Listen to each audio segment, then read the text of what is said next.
C'est Hussein Mongo, bonjour. Bonjour, merci. Vous êtes secrétaire général de l'ANC, porte-parole de ce parti cher au Wazalendo. Vous avez quel message à donner à la population aujourd'hui? Merci pour nous avoir réussi encore sur vos plateaux. Vous avez l'habitude de nous inviter. Merci beaucoup. Nous passons aujourd'hui pour question de précision.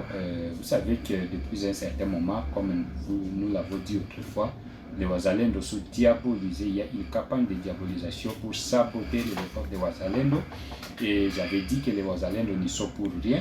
La preuve était que dernièrement ici, vous avez vu que dans la ville de Goma, on a arrêté un groupe déjà monté de toutes pièces par M23. Il semait l'insécurité dans la ville au nom de Wazalendo. Alors je suis venu préciser une chose, parce que sur les réseaux sociaux, il y a des histoires qui se passent que l'on ne peut pas croire. Donc, il y a des gens qui se disent de Wazalendo, qui se disent qu'ils ont rejoint M23. Je viens ici de préciser que le Wazalendo, dans leur nature, dans leur lutte, c'est d'abord vraiment sauvegarder la terre de la République démocratique du Congo. Cette lutte n'a pas commencé aujourd'hui, elle date de l'OTAN. Elle a été matérialisée d'ailleurs, la vraie lutte de colère contre les occupants avait commencé lorsque une partie de la République démocratique du Congo était occupée par le mouvement RCD avec MLC. Les Wazalendo avaient combattu ces mouvements-là. Ils sont venus sous forme SNDP, les Wazalendo ont combattu.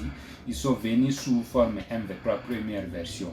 Les Wazalendo les ont combattus. Aujourd'hui, les Wazalendo continuent à les combattre. Alors, je ne vois pas pourquoi aujourd'hui, on peut dire qu'un vrai Wazalendo rejoint M23. Ça, c'est la suite de cette campagne de diabolisation.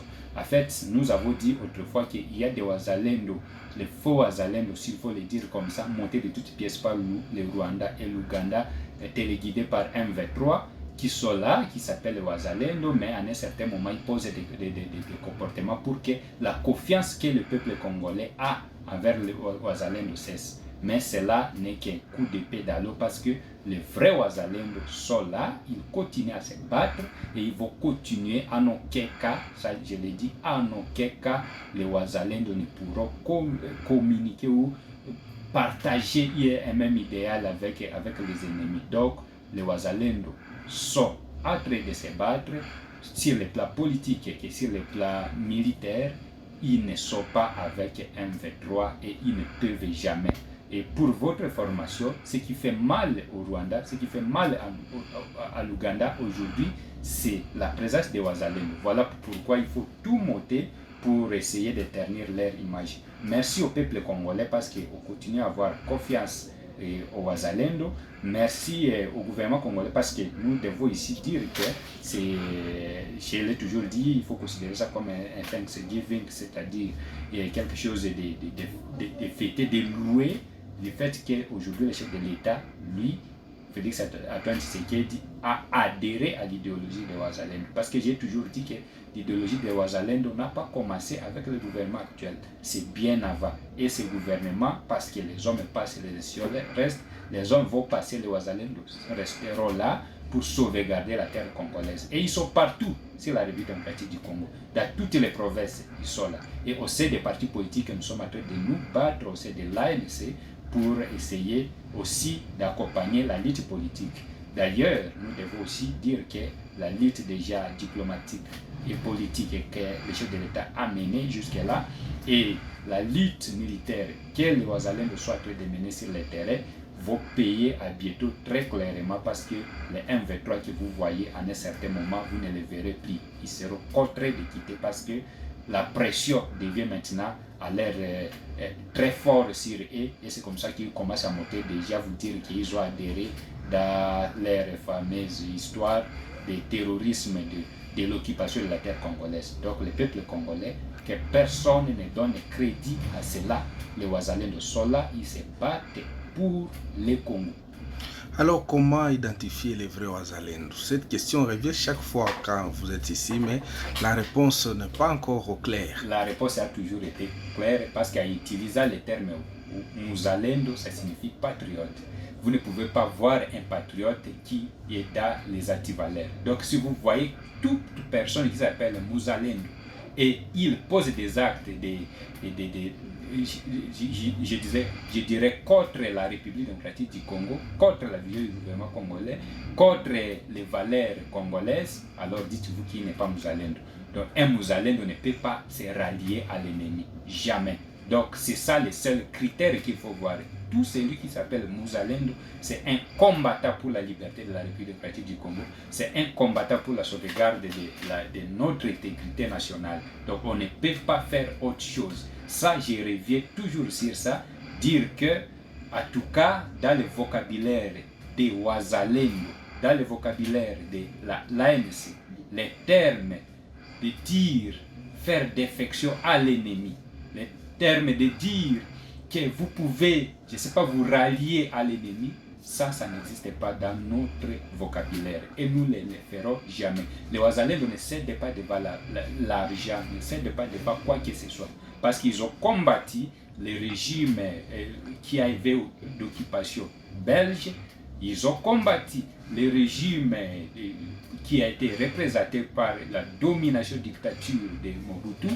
Les Wazalendo ont combattu ces gens ici, je vous ai parlé ici des MLC et des RCD qui avaient accédé au pouvoir à partir de ce qui s'était passé au San City, qui était une grande trahison, ces gens qui occupaient des postes, et c'est ce qui nous coûte aujourd'hui, tout ce que nous subissons, mais les Wazalendo les ont toujours combattus et nous devons rester. Vous êtes reconnu par les gouvernements congolais, aujourd'hui on parle des les réservistes, et pourquoi ne pas avoir votre propre tenue, la tenue propre à vous, et soit les cartes pour, je ne sais pas, un réserviste ou comment.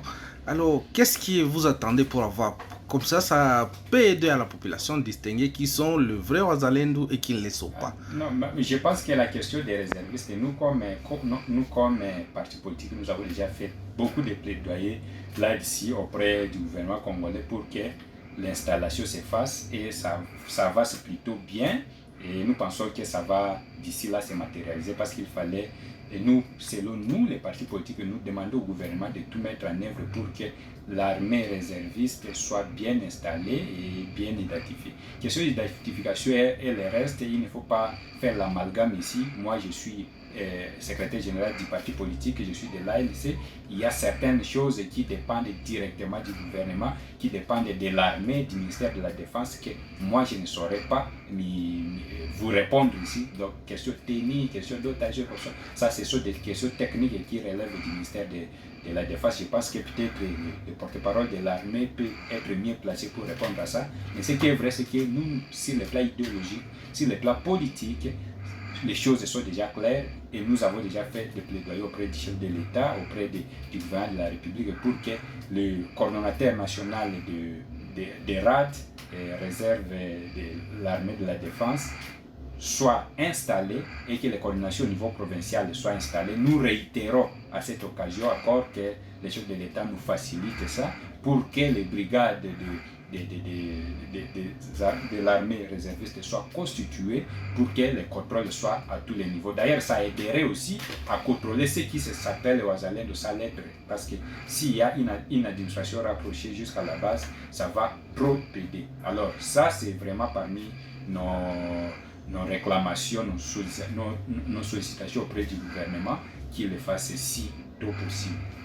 Monsieur Ousseine Mongo, nous vous remercions. C'est à moi.